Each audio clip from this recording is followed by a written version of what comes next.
Hello, everybody. Welcome to the latest Today New Brunswick, Tomorrow the World. I almost stumbled on it, and I almost said the other podcast because, like, it's like we do this podcast here basically once a month, and like we finally are now getting it back to where it even should be for that. We were behind for a while, totally on me, but then like with the other one, it was like I was doing like the normal weekly episodes and then plus some bonus episodes and lectures thrown in. And I'm glad that's kind of over with. That's me jumping in with my opening gambit as to the generic rambling, how you doing maritime style. Dan, how are you? Any random tidbits, or you want to just sort of proceed into the general intro for the show, since you're the one who picked it?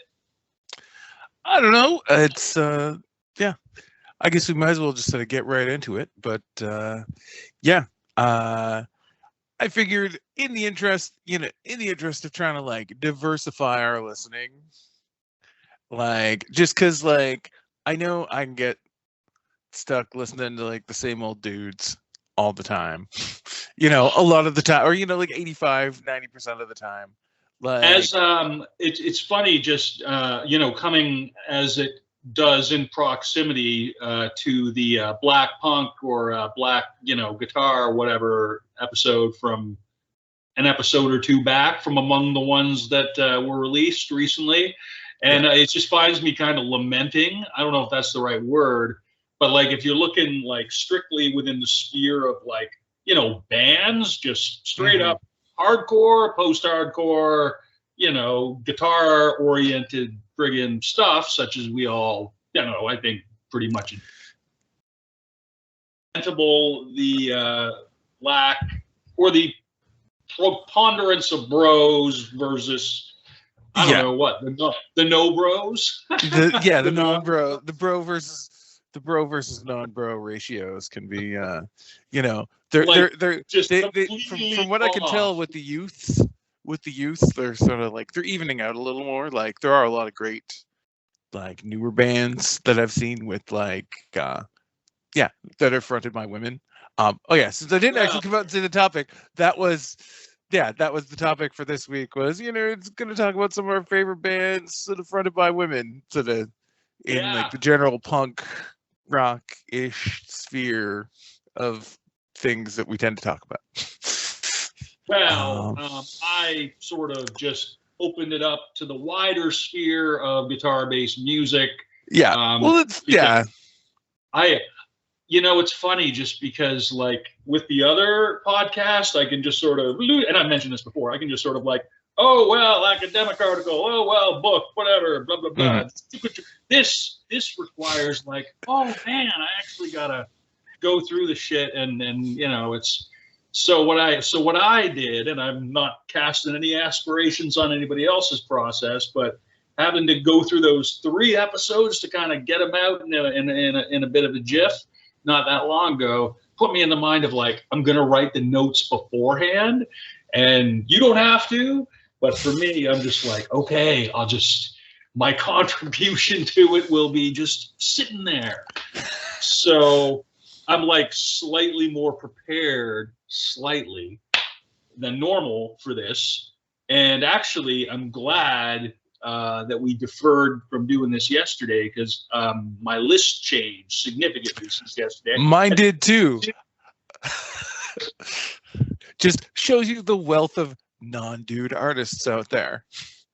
Well, and that's, in my like notes, I can just sort of like, if I'm looking at it this way, I mean, so for instance, I have everybody, Kim Gordon, if you don't know, in my virtual background, wearing her iconic Girls Invented Punk Rock, Not England shirt, which you've probably seen on the internet if you look at any of the same things that we do. And I just thought, yeah, that's a good tagline for the show. And so it's like female fronted bands, right?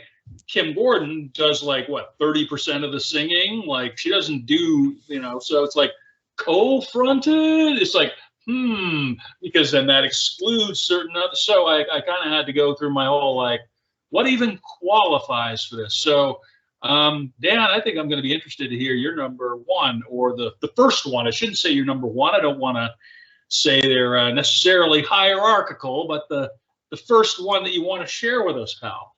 Well, I figured I might as well go with the oldest one first. Okay. And that is, did you know that one of Western Canada's first punk rock bands was an all-woman band? Do tell. I'm talking about Victoria's, well, originally from Victoria, eventually Vancouver-based DD, or the Dish Rags, who started out as Dee and the Dish Rags in 1976 after they heard the Ramones for the first time. Three high school girls, or three, yeah, they were all in high school together. Is Dee Dee a reference to Dee Dee Ramone then? Well, none of the members of the band were named Dee Dee. It was Jade Blade on guitar and vocals, Scout Michaud on drums, and Dale Powers on bass. And yeah, like I said, they started out in 1976. They played Vancouver's first official punk rock show in 1977. Do tell. What makes it Vancouver's first official punk show? Like, it was how would go down that way in history? I mean, a band called the Furies played at a venue called the Japanese Hall on July 30th, 1977, and that was Vancouver's first punk rock concert. And the Dish Rags were the opening act. And I first heard them because they recorded 2 songs for a compilation called Vancouver Complication that came out in 1979. That had like, it's basically like a who's who of the scene at the time. Like it's got some early DOA stuff, the U Jerks. I can't remember. Yeah, it's on streaming actually. If you can look up the entire compilation, the entire Vancouver Complication compilation. And it's got like, a pretty good. Oh yeah, the Pointed Sticks are on there. They're another great like old Vancouver band that you might, if you ever get a chance to check them out. But yeah, their song "I Don't Love You" was on that compilation, Vancouver Complication, and it also ended up on another comp that came out in the early 90s called Last Call. That was like an overview of the Vancouver scene from like the late 70s to like probably like 92, 93, that kind of thing. And they were one of the bands featured in the earlier part of the compilation, and that's where I heard them. Because it was one of the things that came through CHSR.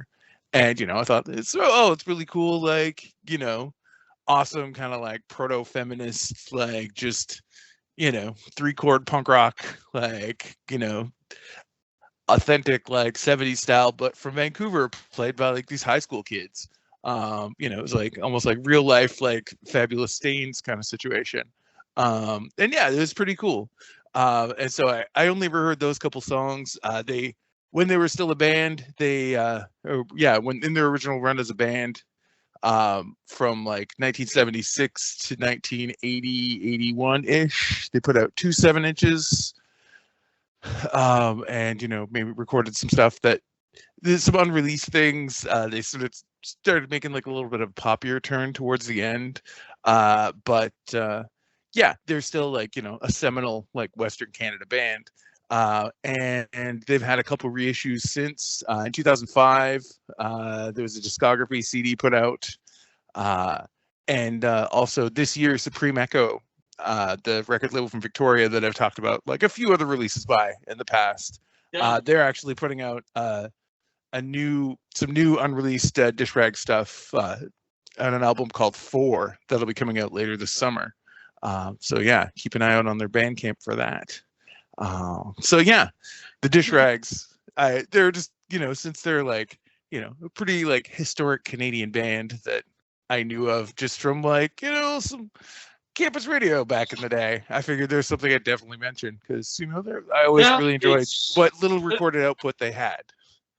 that was some highly specific and studied up level of knowledge there, sir, as somebody who sort of floated around and sort of flew academia a bit before coming out the other side of the jellyfish. That's what I said.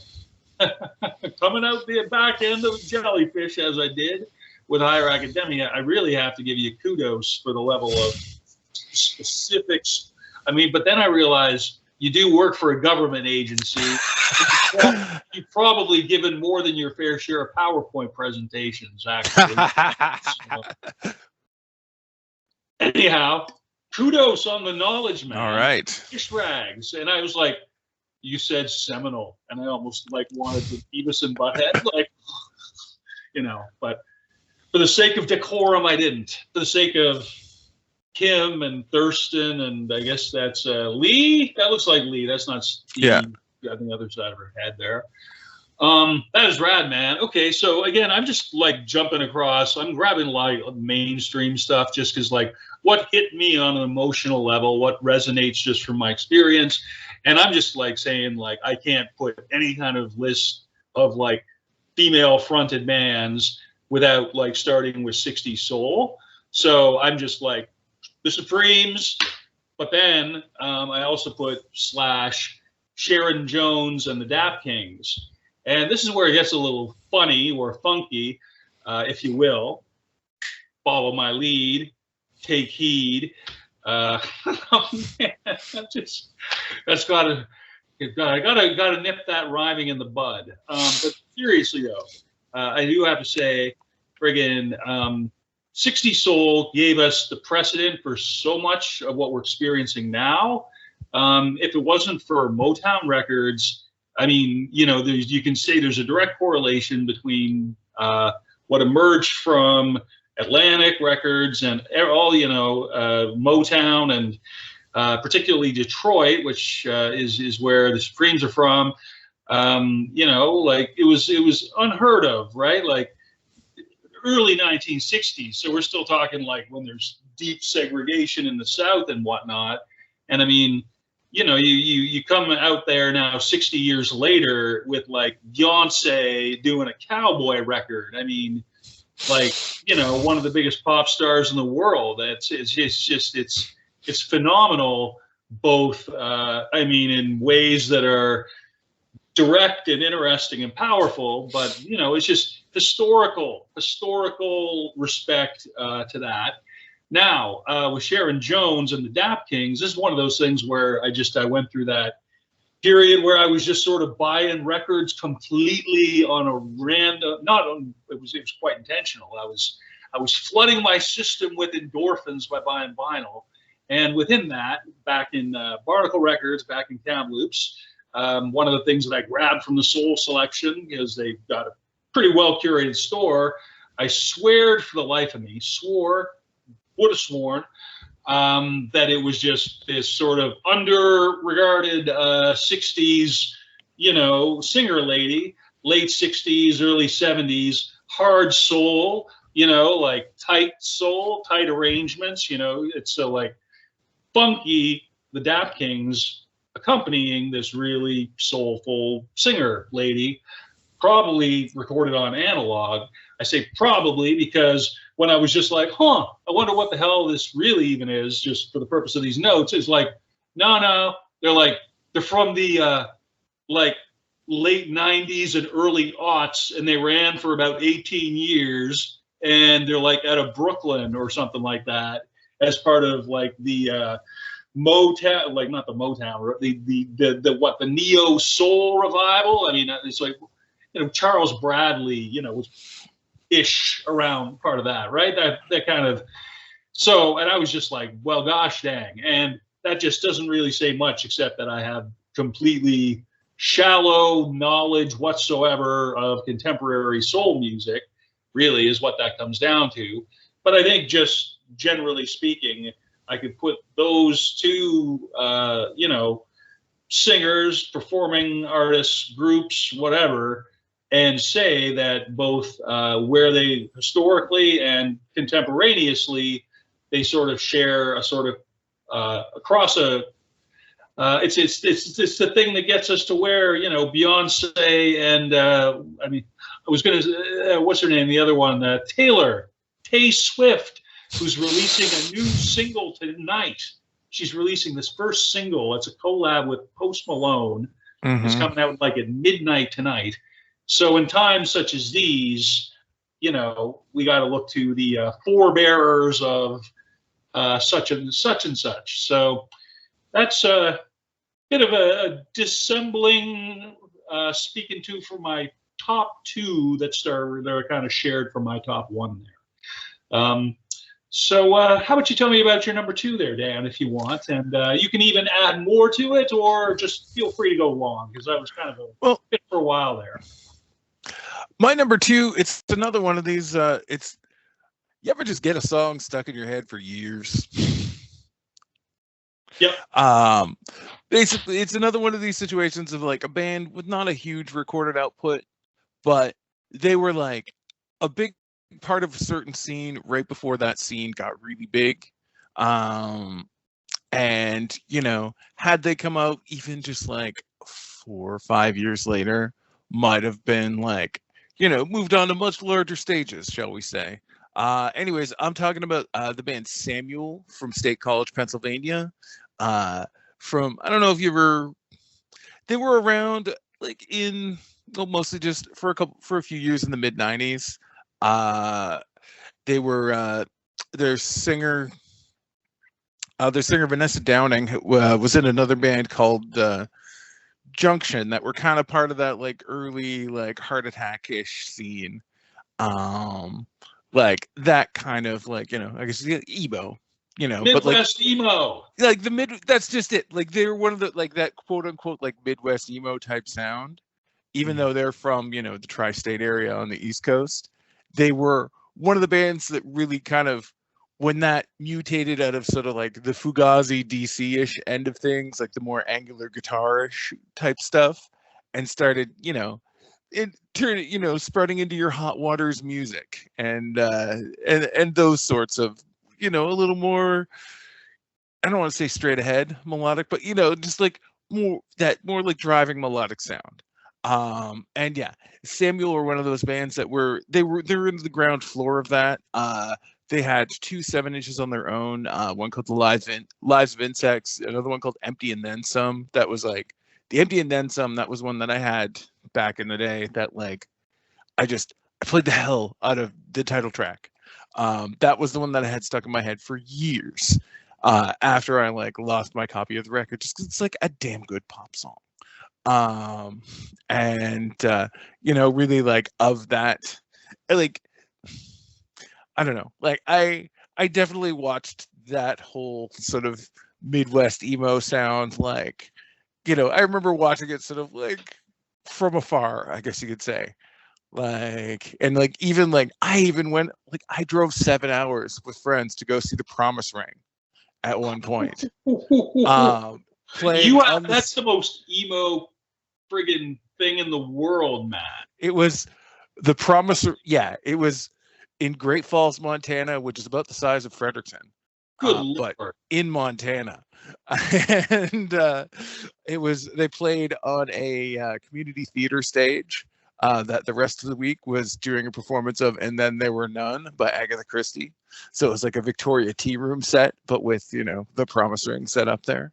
But anyways, like I said, the band that I chose was, like I said, this band Samuel from Pennsylvania, who, like I said, they put out 2 7-inches, and then they did a split with Texas Is the Reason, who were another big band, you know, big sort of early band from that sound. And actually, Texas Is the Reason's guitarist Norm Brannon does a really great Substack called Antimatter that you should check out if you get a chance. I have. I'm aware. Yeah, I used to buy his, like, that was originally a print zine way back when, and I used to have a ton of copies of the print zine, and like, you know, he was, you know, wrote for like mainstream like alternative rock magazines and stuff for years too. But anyways, yeah.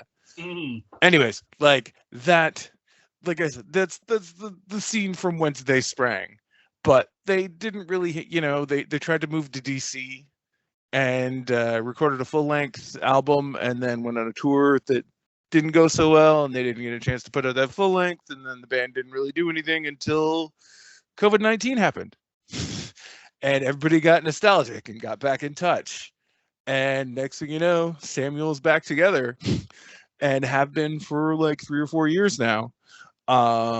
They went back into the studio and re-recorded, like touched up this like unreleased album at the time that they did originally in the 90s, and ended up finding a label to release it, like just small scale. Now they go by Samuel SC.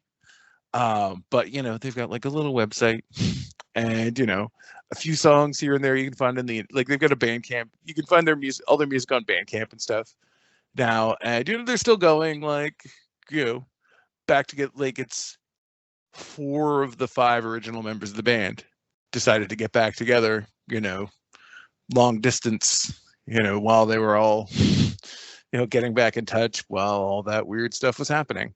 And it's pretty cool that they're back together again. And for a long time it was kind of hard to find their music on the internet, and I feel like it's just kind of like once they got back together, it kind of rips of things popped up on YouTube a little more easy, and I was finally able to not just be like, oh, here's that song from that record I don't own anymore that was really great, and I got stuck in my head forever. And now, they've got a bunch more music to put out, and they're still pretty good. But yeah, when you read through they do, I will say, they have a bio on their website for like the more recent incarnation version, where they definitely make a point of mentioning like everybody's connection to like who toured with Elliott Smith for a while, and like who went on to play in this band, and who had played, just like, oh, and we were definitely, we used to play basement shows with Jimmy Eat World, like that kind of thing. And it's just like, yep, you probably really, you were just one of those bands that just, you didn't quite hit at quite the right time to really, because there are bands from that scene that are still, like Hot Water and that are still going today, that like, yeah, they just had to come on a little bit later, who knows. But yeah, they were a band that didn't have, like I said, didn't have a huge recorded output, but I really enjoyed what little they did have. And I was pleasantly surprised. They were one of the late additions to my list just when I found out, oh, hey, they're back together and have been for a couple years now. Nice. So yeah, I had to throw them on my list. Samuel SC. Yeah. And I guess I might as well throw in, or no, I'll turn it over to you. Well, I'll tell you what, this next one's going to be even quick. It's going to be as quick as the other one was, superlatively over a bit. And what I'll just for this particular one, it's really just sort of it's something where when I put it on my record player, like I'm incapable of just listening to it once. And it's just this is a band that doesn't even have like a huge recorded output. I'm talking about Portishead, and again, female fronted bands that just have hit me, overall, if I'm excluding, like female singers who aren't a band act and this and that, I'm saying like for sure, right? So, it's one of those things where that record Dummy, I mean, I remember, it was on, people were listening to it when it came out, when this is friggin' rad, back at the time. And then, I kind of went about my life, and it wasn't part of my record thing or listening habits on the regular or whatever until I got into my prodigious opportunity to overload my vinyl for some years of deficiency in that regard.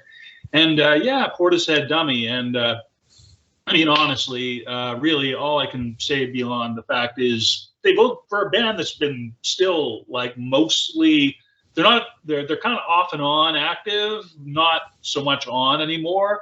I know Beth Gibbons has, probably a bunch of extra, other stuff she's done and is doing. That's probably just rad, and I'm glad it's out there so I can look forward to it at some point. And it's like anything that they put out, and I happen to have an opportunity to take it, I will. But for some reason, they're a turntable band for me, as opposed to that. Like I really want it hitting the walls of the room instead of just. I mean, I guess I can do that with my stereo equipment and my Bluetooth, but it just sounds nicer on the vinyl for when it goes as heavy and deep and whatnot. So you try and imagine that music without just her voice. I mean, it's just completely ethereal. And the one little cool thing that I noticed, I don't know. Did you watch The Killer on Netflix, Dan? Have you watched? So yeah. You know what I mean. But like one of the songs from Dummy features prominently among like the 12 Morrissey songs.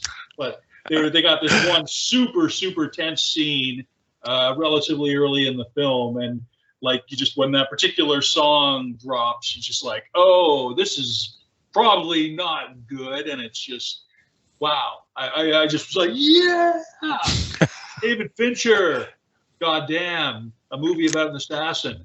So anyway, that was my number two. That was my number two choice, dude. How about for you? You want to throw into your third one here, or however many you care to? I might as well throw into my my third one here is a band that I hadn't thought of in a while, but came up in discussion in another podcast I'd been listening to recently. So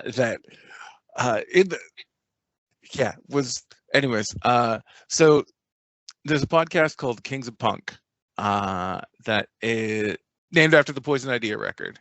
I'm gonna write that down. That's what I'm doing. It's hosted by some younger kind of like record collector-ish dudes. And they had done a series where they took this list, put together this list of the top, I can't remember, I think it was like the top 78 hardcore records of the 1990s, put together by this guy, Ken Sanderson, who used to write for Maximum Rock and Roll, and also did and still does run an indie label called Prank Records. Anyways, I'd been listening to this bracket that these sort of younger guys were going through, where it was like a lot of it was stuff that they were they were kind of going into the list blind at first, and weren't entirely, some of them weren't entirely familiar with a lot of the bands that like somebody that may have been around at the time would have known, and some of their opinions on certain releases got me a little emotional. And I was getting a little annoyed, but somehow a little annoyed with some of their choices at times, but that was just the old guy in me coming out. But through all of it, a lot, like there was one recurring theme was there were a lot of bands sort of from the southern US, from sort of like the mid to late 90s, that these guys, that the hosts just weren't too familiar with, but like we're from like a pretty thriving and vital scene. And in the course of that discussion, the band Demod from Savannah, Georgia came up, who I was a big fan of during their original run. They were one of the bands on Prank Records, the label that this guy Ken Sanderson that put the list together initially, that they were running the bracket of. They were sort of one of the earlier bands to come out on this label, and that was the same label to put out like His Hero Is Gone and a lot of like pretty popular, I guess you'd say, like crust punk type bands of the era. Crimpshire. Pardon? Crimpshire. What the? Not a little. I guess sort of the same general area, but more like the dirty dreadlock mullet kind of music. I guess you could say. But there was, in the South, specifically in Georgia and Tennessee, there was this really, in a mostly pre-internet era, this local scene popped up with a lot of like just really fucking heavy bands is the best way I can describe it. That, you know, mixed kind of like almost like Sabbathy kind of like heavy doomy elements with just like faster, heavier, you know, faster, thrashier stuff for the most part. And this band Jamad from Savannah, Georgia, were one of the kind of flagship bands of the scene that I guess, you know, they themselves didn't, I feel like maybe don't get remembered as much, but some of the members are still active in music today. I don't know if you've ever heard the band Kylesa. They're like a kind of like a doom metal band. They have two drummers sometimes. They've come here for Halifax Pop Explosion, actually. Wow. But yeah, they got a few albums out there, definitely worth checking out. Anyways, their guitarist played in the mod originally. And they were one of these bands that there used to be a zine out of Richmond, Virginia called Slug and Lettuce that had a lot of like photography and like live reviews and record reviews and stuff of bands that would like tour through that area. And like a lot of these southern bands specifically. Christine, the woman that did Slug and Lettuce, I think is like married to one of the guys from Avail now or something. But like, anyways, it was like a pretty iconic publication at the time. It was like a big like newsprint, but like full of photos of these like punk bands playing basement shows. And like really cool like art and like columns by folks that were sort of at that cusp of like, you know, I'm really into DIY music and like I really want to learn how to grow my own vegetables or whatever. And like these, yeah, Jamad were kind of one of the flagship bands that I feel like really got, yeah, they're one of the big bands of this like heavy southern hardcore scene at the time that like, yeah, also kind of crossed over into that like almost like hippie-ish like Slug and Lettuce kind of vibe.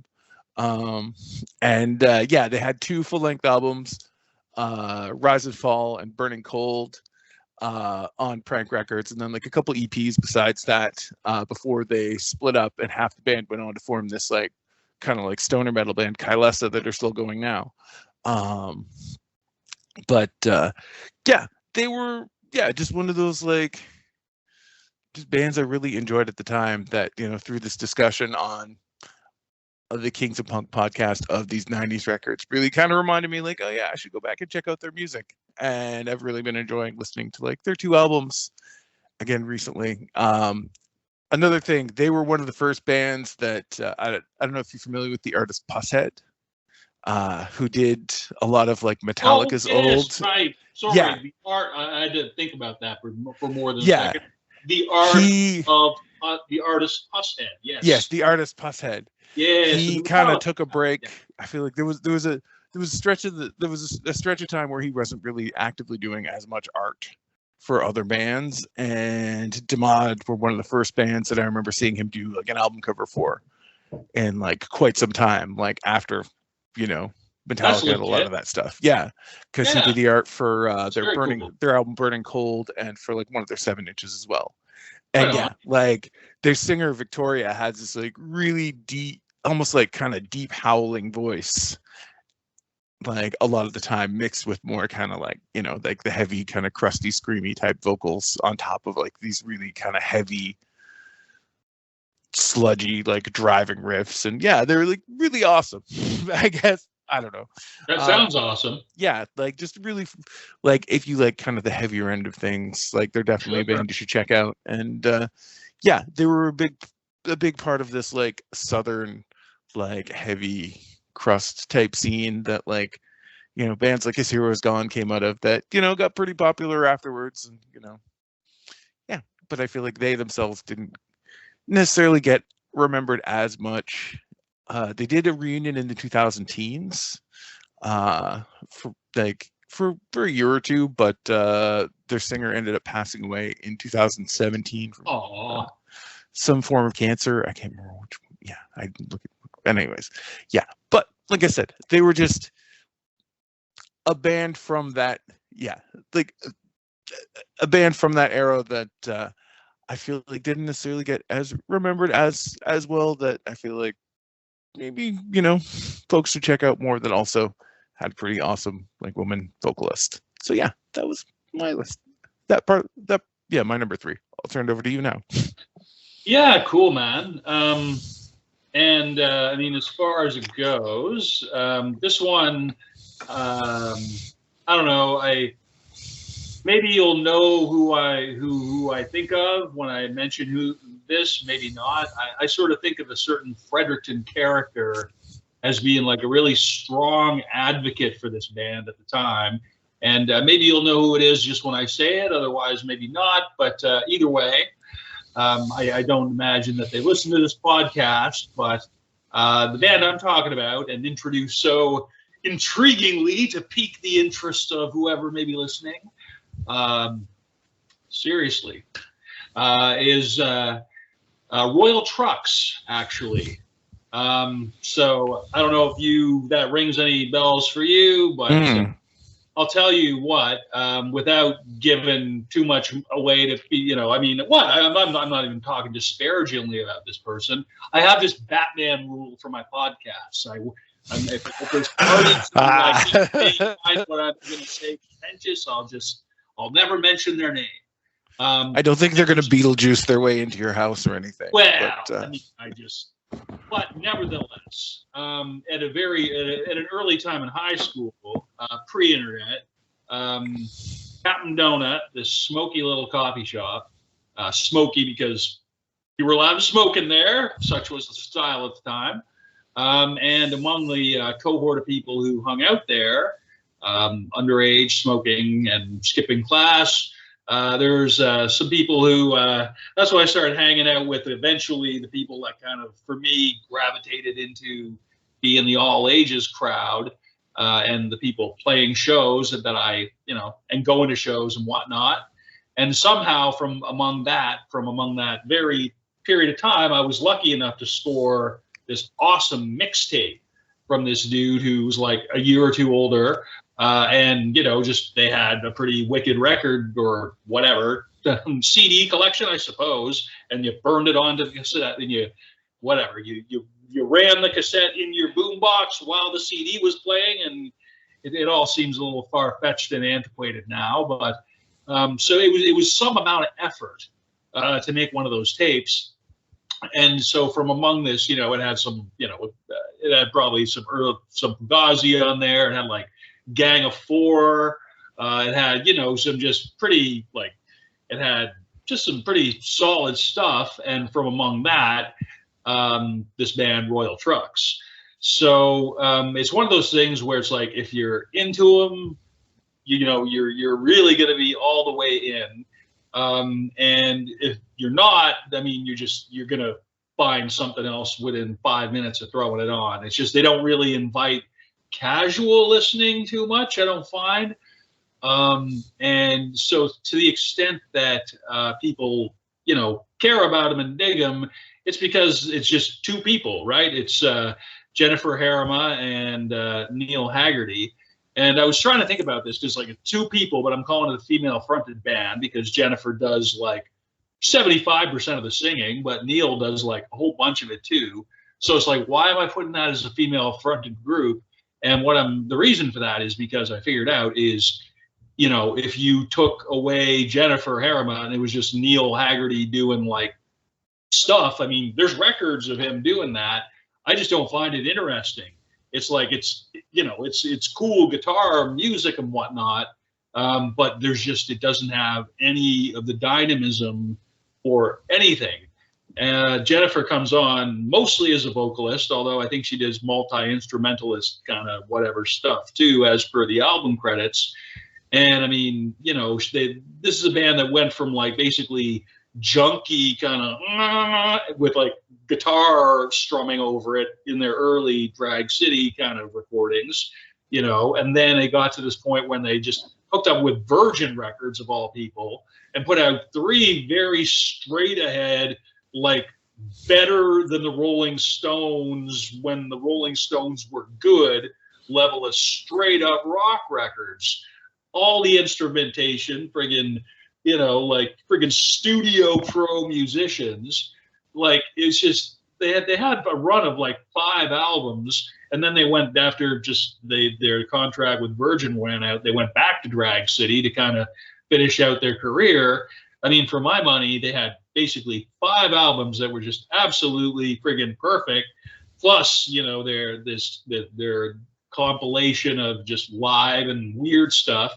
Again, I guess I'll throw it that put it down that I do think of this one particular character from a certain era in Fredericton back in the time as being a strong proponent of this band.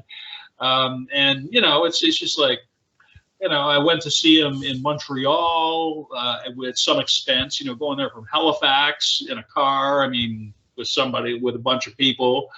It was just, and I threw it on for the first time in quite a while just to get ready for this, just to remind myself. And I'm like, gosh dang, it is as good as I remember. It is friggin' sick. And I'm glad that they are still kind of occasionally putting records out. So, Royal Trucks and Jennifer Harriman can snarl. That's, again, like, just completely snarl is what the hell she does, right? So, right. Anyways, dude, what's your next one? All right. Well, I realized my last 2 picks kind of are at, I don't know, say like at odds with each other. Okay. But from like sort of, I guess, situations of parallel evolution, I guess you could say. That I might as well just go through both of them. Sure. The first one was Bay Area band Spit Boy, who were around from 1990 to 1995. They were part of they were a big part of like the Gilman Street scene, like the 924 Gilman Street venue, as well as like, one of the early bands on Ebullition Records. Like they had like an album and a couple of 7-inches and a split. Most good pedigree. Good. Exactly. That's lineage. Yeah. And I feel like there was one point where like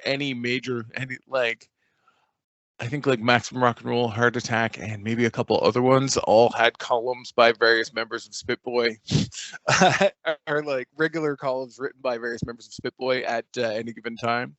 And they were just one of those bands that, like, they were an all-woman band who were like loudly and proudly feminist at an era when the scene was mostly a lot of white dudes that were maybe not always so open to that.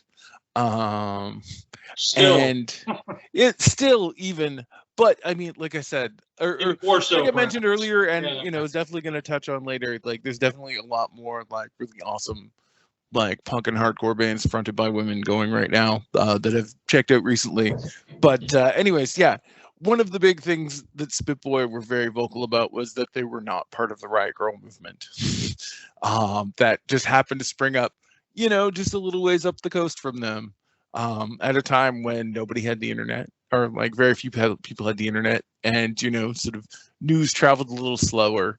And it was just sort of like situations with like similar but sort of branching takes on a lot of different topics, where like they that like Spit Boy were definitely from more of like a punk rock end of things, I guess you could say, in the traditionalist sense, but still made some pretty great music. It's very kind of like more like driving, like mid-tempo type stuff with almost like, I don't know, say like washing type guitar, like and very like shouted vocals. And they actually had a little bit of a revival within the past few years when Don Giovanni Records put out a discography, like a complete discography for them in 2001. Nice. To sort of coincide with a book written by their drummer, Michelle Gonzalez, called The Spit Boy Rule, that if you ever get a chance, you should definitely pick up a copy of. That's just sort of her memoir of her time in the band and touring in the band and being like a Mexican-American woman in a scene dominated by white dudes, going on like janky, like very underground tours of very DIY venues, and like, having like sketchy run-ins with law enforcement, accidentally like almost drive, and just all kinds of, just like wild tour situations and that sort of thing. And it's a really good read. They're a band that could qualify for a previous episode of the Punks and Academics topic, because Michelle Gonzalez teaches at a college in, I'm not sure, can't remember the name of the college, but at like a small post-secondary institution in the Bay Area. Nice. On top of being a writer and presenting at a lot of, like, anytime I see things about like punk academic conferences online, usually she's, a lot of the time, like, she's involved with it as well, like presenting on different topics. And yeah, it's pretty cool. And that, there are folks that, made some pretty great music in the past that have also made a point of trying to like document the history of the time, but from a perspective of like, like, it's one of the cool things about the Spit Boy rule is like, it's definitely like Gonzalez is definitely like, she's definitely critical of certain situations and how things were handled, and how, basically like a bunch of punk kids dealt with various situations, and sort of Lord of the Flies. Well, even just like, sort of they're forming their own political views and that kind of thing, and just like, while also like learning to interact with each other. And it's a good read. It's not a very long book, but it's definitely like, as far as like, sort of like punk rock histories that I've seen come out in the past few years, especially, it's one of the better ones, and I definitely recommend checking it out. So yeah, so I figured might as well just throw in my last pick as well, which is a band that came out of that Riot Grrrl scene that Spit Boy made a point of differentiating themselves from, and we're probably like arguably the biggest band to come out of that, and one of the bigger bands to come out of like the underground, I guess, in the past like 30 years. That's Sleater Kinney. Oh yeah, good choice, dude. Who, like, they're just one of those bands, like, I'm definitely more of a fan of the original run from like, 1994 to 2006. Later on, like, they broke up, like, when they got back together in like the mid 2010s, like the first, I did like the first reunion album, but they've definitely, I mean, they're moving off in a little bit of a different, they're exploring different directions. And like, I understood that the drummer left the band. The drummer left the band.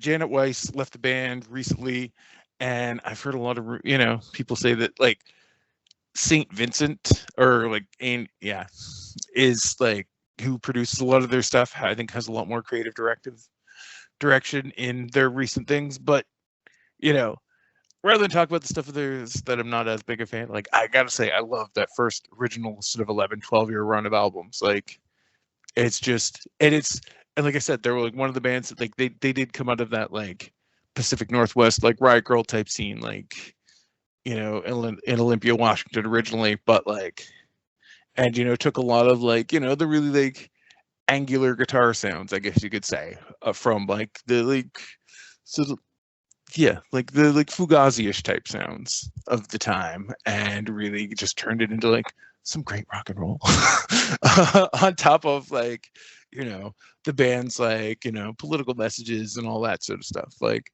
and even just like it's wild. Like, I remember seeing them in like 1999 in Portland. Nice. And it was just like, really? Yeah, it was. That's what it was from, right? Yeah, it was like seeing Springsteen in Jersey, like one of those kind of situations. Wow. And then I missed them when they came to Halifax, but I was working as a line cook at the time, and this gnarly old line cook that I worked with, Johnny No Eyes, who's like a long time, like, just a fixture at like metal bar shows around town for decades, who kind of looks like, if Tom Waits had like a younger brother that was really into AC/DC. And then anyways, Johnny No Eyes showed up to work the next day. He's like, "You ever heard of this band Sleater Kinney? They played a friggin' Danzig cover that blew my mind opening for Pearl Jam the other night." So I guess they played Mother. as like, to try and win over the rockers in the set in the audience when they opened for Pearl Jam here in Halifax. And like, yeah, all of a sudden, all these like gnarly old metalhead dudes I knew, like from working in kitchens, were like diehard Sleater Kinney fans. I But didn't yeah, know like Pearl Jam earlier played today, I was Halifax. just listening to like some of their early albums, like Call the Doctor, like from their like earlier Kill Rock Stars run, that were just like, just such classics, like that. And it's funny, yeah, like almost think of them as like they're almost like the Green Day or Foo Fighters of the Riot Grrrl scene, in terms of like the bands that kind of like made that jump. I mean, I Or know they maybe haven't more like had the like, Sunny Day Real Estate. or even the Sunny Day Real Estate. I mean, Sunny Day Real Estate turned into, half of Sunny Day Real Estate became Foo Fighters. So Exactly so. Yeah. yeah, but they definitely, like, as far as bands to sort of just move from that scene into more of the public consciousness. I mean, They're a I, known quantity. Carrie was on definitely, that and I mean, like, awesome yeah, Carrie show. Brownstein had her own like. She had her whole acting arc as well between Portlandia, and she was on the show Transparent. Like, there was like an early Amazon Prime Video series, and just like for a while would like pop up in different acting roles, and like they were part of like a like they had like the folks from Bob's Burgers did the animation for like when they got back together in 2015. Like the folks from Bob's Burgers did the animation for one of their early music videos.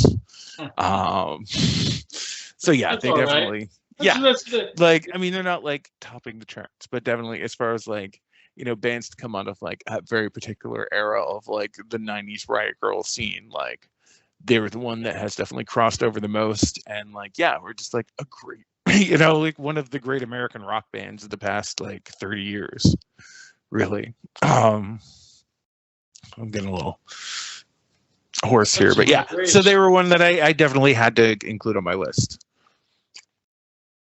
Cool beans, man. So yeah, and Well, that's, before I forget, just sort of put me in the mind of it. Um, in terms of like our sort of local area, I mean, Jail, obviously from Halifax yeah. of the era. Who else from our area? Actually, that was a Say, little. I tried to brainstorm a list here because there's Jail, there's Plumtree. There was also Absolutely Nothing, which was the Gillis sisters from Plumtree. Their other, like, they had a more like pop punk band. They had like a couple demos okay. back in the day. There was Boo Bye Skull, who eventually turned it. Some of those folks went on to Rebecca West Oh, right. afterwards. Yes. Actually, and yeah, the singer from both those bands, one of their kids was my barber for a long time. But yeah, also I guess a little later on, there were the Chits, Yep. and their singer went on to another band called Rule of Thumb after that for a while, and then last I saw was playing like Celtic folk music. And also there were a couple like there were some other ones I could think of. In the aughts, there was a great band called Vixens, whose guitarist Rosie Davis has been in like a bunch of bands was in like a bunch of bands between like the Halifax and Toronto scene for years. There was also a band called Ecum Seekum, who their singer Jamie Burnett has like a couple of novels out now, and I think is also is like a published author at this point. Cool. And currently, I was thinking, yeah, just in terms of like current Halifax bands on like the more metal-y side, there's a really good band called Thousand Knives. And on the more like punk side, there's Suspects. That's Suspex. Who've been playing around a bunch recently. I think they've got an EP coming out soon. Yeah, so that was just me trying to. Yeah, that was just some local bands I could think of, and also I guess Stolen Minks were a big thing for a while too in Halifax on like the more garage rock side of things. Yeah. So if you hear any of those names and dial them into the internet, you might get one of them with a Bandcamp, and if you do, you should totally support their things. All right. Well, I'll just throw out my last one then. And my last one is ragingly Canadian, and it's dating me as like a late Gen X person for sure. Cowboy Junkies, and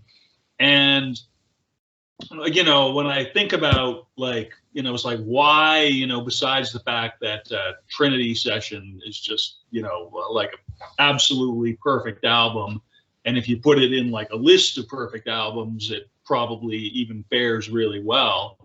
I was thinking just about why, did I feel like I have to include that, because it's like I'm not sentimental enough for CanCon, but I realized it's because I heard, like, in my pretty early years, songs on two really cool movie soundtracks.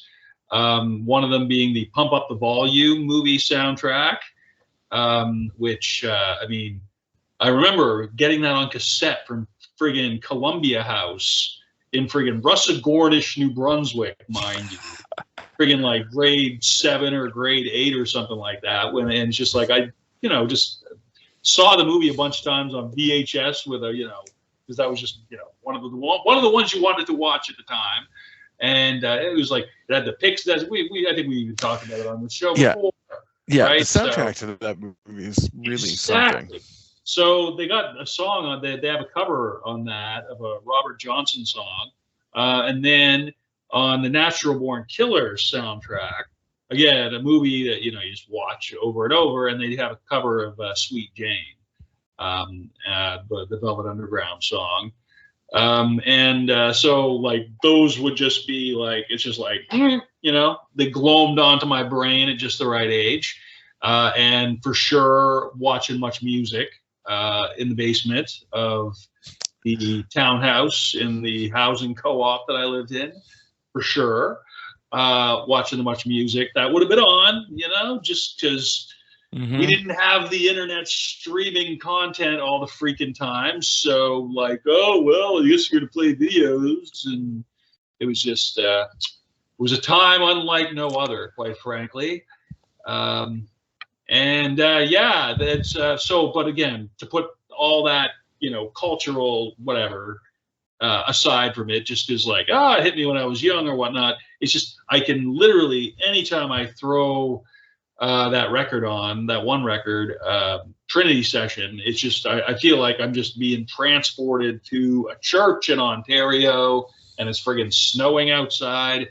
And that's a funny band in as much as they're this folk rock. They're still going apparently. I looked at Wikipedia. They're still right. So they're literally on their 40th or something year as a band. Like they started in like the late 80s, and it's like it's like Margot Timmins and then her she had like 2 siblings in the band for sure, and then they started and one of them was in but then dropped out. So like it's just they just sit around singing and playing to each other. I mean, me and my sister see each other like maybe once every couple of years, just because it's just like, really? That's so, I don't know, Canadiana as can be. And my real last one, I'll put it in the notes, shouting out to Joan Jett and the Blackhearts / the Runaways. That'll save that one for the notes. Was there anything else you wanted to punch in here, pal, before we kind of wind her down? I just wanted to, like I said, like I mentioned earlier, I just wanted to say that I've been really impressed at like how many new bands I've heard recently that are like fronted by women in the past little while. Like that seems to be really on the up, I guess you could say. And especially some bands I talked about on the show previously, like Scowl and Jet, who I think are playing in Montreal again soon. And Gel from New Jersey, who I've been enjoying a lot recently. And I've got a little list that I'll throw, a little list for the notes as well of some newer bands that I figured I'd tack on at the end there, on top of my, various aspects of the 90s kind of list.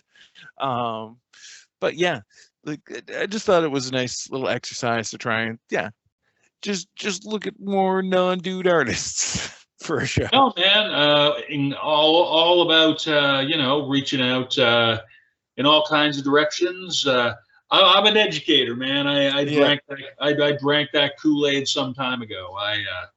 Good choice on the topic there, and you've already given me the heads up, the 10-4 or whatnot on what the next one's going to be, and folks, you're not going to want to miss it because it's also very, very good. So I guess that's it as far as what I got. So I'm prepared to say goodbye to any and everybody and end the recording here, unless you got anything else here, Dan? No, at this point, I will just say thanks, everybody, and see you around. Until next time, folks, take care.